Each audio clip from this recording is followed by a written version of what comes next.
La dernière publication du Bureau national des statistiques montre une croissance de 7,6% du PIB pour le deuxième trimestre 2012, soit son niveau le plus bas depuis le premier trimestre 2009. Mais la réalité pourrait être bien pire que ce que montrent ces données officielles.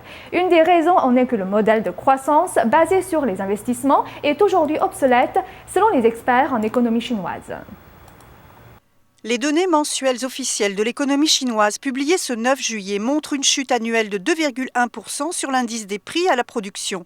Cette régression se prolonge pour le 4e mois consécutif. Le total des importations pour le mois de juin est plus bas que prévu, indiquant un affaiblissement continu de la demande en Chine. L'économie du pays devrait continuer d'être à la baisse au cours du second semestre. Certains économistes s'attendent en réalité à un scénario pire que celui prévu par les données officielles chinoises. Capital Economics, un bureau de recherche londonien, a créé son propre indice entre 2008 et 2009 pour mesurer la véritable économie chinoise. Ils se sont basés sur la production électrique, le flux du trafic ferroviaire et les chiffres des projets immobiliers. L'indicateur alternatif de Capital Economics montre que l'économie chinoise grandit en réalité d'1,5% de moins que ce qu'indiquent les chiffres officiels pour le premier trimestre 2012. Radio France Internationale a commenté que certaines autorités locales en Chine sont suspectées d'avoir gonflé les taux de croissance de la production électrique. Monsieur Cheng, un intellectuel en économie de Chine, est pessimiste. Il prévoit une stagnation suivie d'une déflation. Il annonce des temps difficiles à venir en regard de la situation actuelle inquiétante. Les données disponibles ne sont pas fiables avec des chiffres de 8 ou 10%. Nous savons tous d'où viennent ces chiffres. Les véritables chiffres du PIB chinois ne dépassent pas les 5%. Plus précisément, ils pourraient être d'un peu plus de 3%, selon les informations dont je dispose.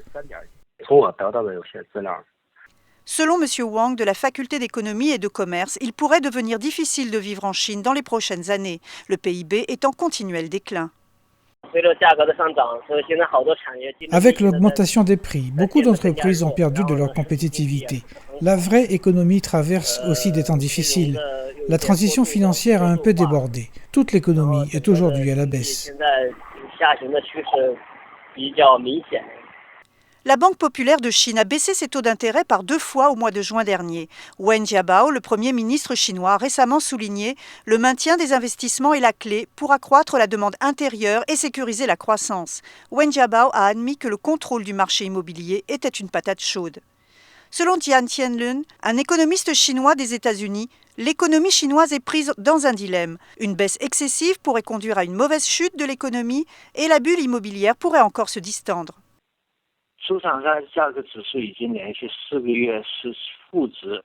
L'indice des prix à la consommation est négatif pour le 4e mois consécutif, ce qui veut dire que la demande chinoise est à la baisse, avec un fort ralentissement de la croissance, des exportations, des importations et des investissements.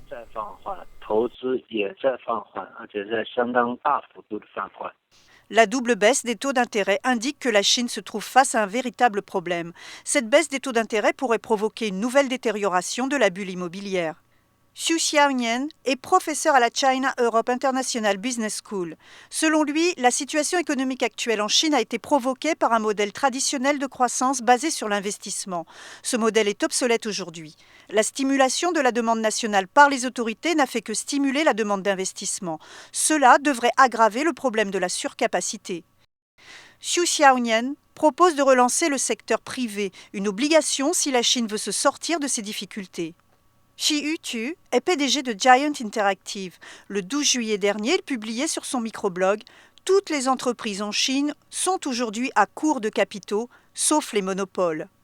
Dossier interdit, NTD.